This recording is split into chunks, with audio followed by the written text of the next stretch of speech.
You're watching Breakfast. It was a historic day, wasn't it, yesterday in the Labour Party? What next, though, for the 7 MPs who quit, and will anyone else follow their lead? Many Labour members will see the resignations as a betrayal, but just how significant are they? Well, let's speak to journalist Ellie O'Hagan and former Labour Party advisor Ayesha Hazarika as well. Thank you to the pair of you for coming on this morning. It's one of those funny old days at Westminster yesterday. Ayesha, can I come to you first of all? What did you make of the resignation of those 7 Labour MPs yesterday? I was really upset by it, actually. I was really dismayed because any split to the Labour Party is devastating for party members and activists. A split left only benefits the right in politics, so I was very upset about it. But I did have some empathy with them because I do think for quite a lot of them, particularly Luciana Berger, who I'm a good friend of, she really had enough of all the bullying and anti-Semitism that she had faced from within the party. So I think I could understand why they did it, and I was dismayed as well with the leadership for not sort of making them feel more welcome and kind of pushing them to that breaking point. But I kind of just felt really dismayed with everything in the party yesterday, as I think a lot of other Labour Party members and activists did as well. Yeah, and Ellie, some of the quotes are interesting, aren't they? Chris Leslie said Labour's been hijacked by a machine politics of the hard left. Luciana Berger, who Ayesha was mentioning there, talking about being institutionally anti-Semitic. Do you think that there will be a change in the Labour leadership because of what happened yesterday? No, I don't mean in terms of personnel, in terms of tone.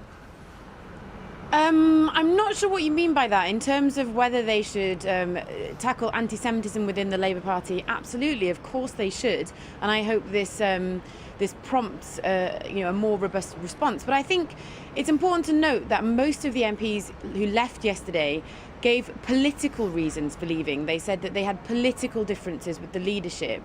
Now, political parties go through changes in leadership and go through changes in political direction all the time. It happened in 1997 under Blair. And so I think we need to treat these MPs like a political faction, and we need to ask important questions of them, like what do they stand for? That is not clear yet. And also, who funds them? Because they've deliberately classed themselves as a private company, and we know that that allows them to keep their donors secret. So I think that, if they're going to leave the Labour Party and start a new political faction, we need to hold them accountable and understand what they stand for. I think that's the first port of call. I think the other interesting question is can they make a difference? What sort of impact can they have, do you think? Is that question to me? Yes.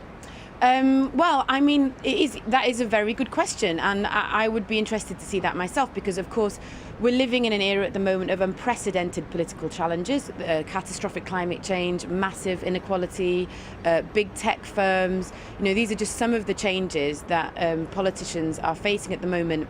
And from what I've seen so far of the independent groups, that they're sort of tied to the politics of the past, really, the politics that, don't really hold much cachet with the public anymore, that I think that the Labour leadership has rightly moved on from and has moved towards a new mainstream.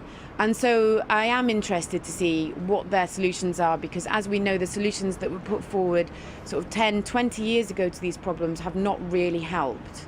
OK, Ayesha, can we come back to you as well? I mean, Ellie there was talking about how they might have some significance. What do you think about potentially other MPs joining them? There was talk about 2 Conservative MPs considering that. I suppose it's a case for the rest of us to sort of wait and see what happens. Yeah, I think we'll have to wait and see. I mean, certainly Labour MPs that I've talked to from all around the country and from different factions within the Labour Party are watching to see what happens. There could be a wee bit more movement come the next crunch set of votes on Brexit in the House of Commons behind us. Remember, lots of Labour MPs and Labour activists are very keen for the Labour leadership to get behind a people's vote, and if that doesn't happen, you might get a handful of people defecting as well. But look, I think I've got a lot of sympathy for what Ellie has just said. I think this movement will be successful if it can show who it stands for and what its alternative vision is. But make no mistake, they have also left because of decency and culture in the Labour Party. And a big part of the Labour Party is not just the policies, but the culture. We're meant to be a kind, inclusive party that doesn't tolerate discrimination in any form. And as Theresa May once wisely said, nobody likes the nasty party, and that's not what the Labour Party should be about. So this could do do some damage to the brand of the Labour Party at the next general election. Ayesha Hazarika and Ellie O'Hagan, thank you very much for your time this morning. Really interesting discussion.